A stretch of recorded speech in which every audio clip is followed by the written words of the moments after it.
Introduce ko nga sa inyo tong volcano roll nila, takoyaki at aritaw roll.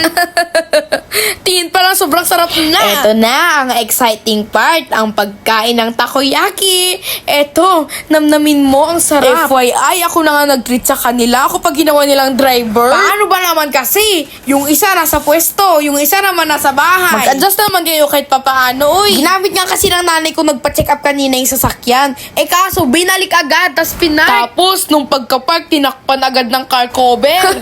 Halatang ayaw talaga mag-drive. Abay ka ba naman kumati ang buong katawan mo dahil nga sinumpong siya ng allergy. Isa pa tong takoyaki na to, sobrang sarap, napaka-creamy. Wait, there's more. Meron pa akong chismis sa inyo. Pinas forward ko na nga dyan kasi sobrang tagal ko talaga kumain. Napapansin niyo bang paggamit ko ng chopstick? Ay, hindi po talaga ako marunong humawak ng chopstick. Easy mode lock lang po ito. Ano sinasabi mong easy lock mode dyan?